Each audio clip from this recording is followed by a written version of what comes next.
mon mari, voilà ce que c'est. Le mariage change bien les gens. Et vous ne m'auriez pas dit cela il y a 18 mois. C'est une chose étrange qu'une petite cérémonie soit capable de nous ôter toutes nos belles qualités et qu'un mari et un galant regardent la même personne avec des yeux si différents. Voilà, j'avais envie vraiment pour l'occasion de la journée de la femme, la semaine de la femme même qui va suivre, présenter quelque chose qui puisse, tant qu'à faire, rendre hommage un petit peu à ces dames, mais d'une manière peut-être un petit peu plus artistique, à travers une thématique qui renvoie pas forcément directement au social, parce que c'est pas complètement innocent de parler de Molière et les femmes, qui datent un petit peu d'il y a un peu plus de 3 siècles, et de se rendre compte à quel point je dirais, on n'a pas évolué fondamentalement sur cette période-là entre la relation homme et femme, ou femme-femme même déjà. On retrouve beaucoup de choses qui sont dites déjà par Molière à l'époque et qui pourraient être complètement actuelles, enfin, qui nous décalent pas tant que ça. Ma petite femme, vous savez que je n'ai pas l'âme endurante et que j'ai le bras assez bon.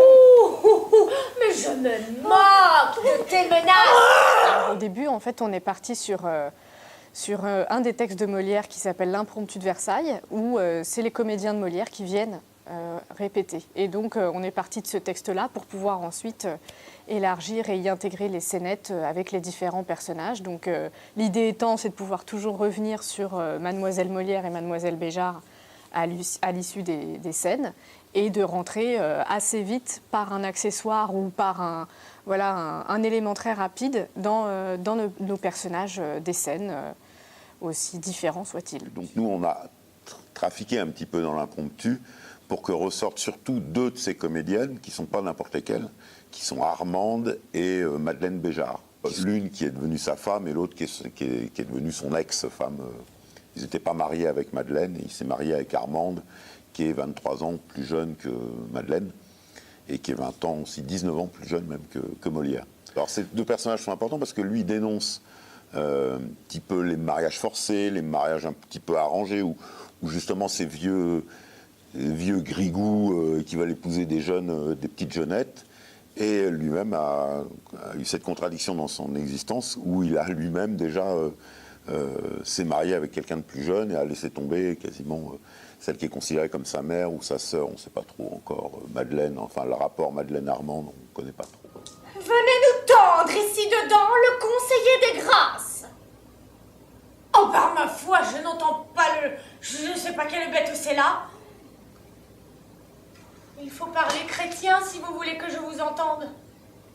Apportez-moi le miroir. On réécrit pour que tout puisse s'enchaîner bien, mais c'est sûr qu'on est obligé d'essayer de trouver des similitudes avec les personnages qu'on essaye de défendre, mais c'est pas toujours évident en un claquement de doigts d'arriver à s'y identifier, oui, tout de suite, mais c'est le but en tout cas.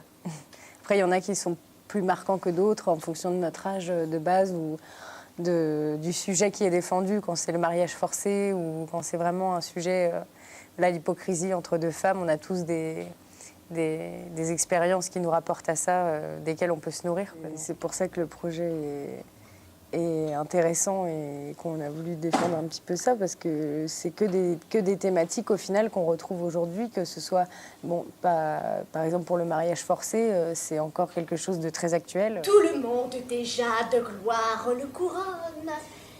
Il est noble sur lui, bien fait de sa personne. Il a l'oreille rouge et le teint bien fleuri. Vous vivrez trop contente avec un tel mari.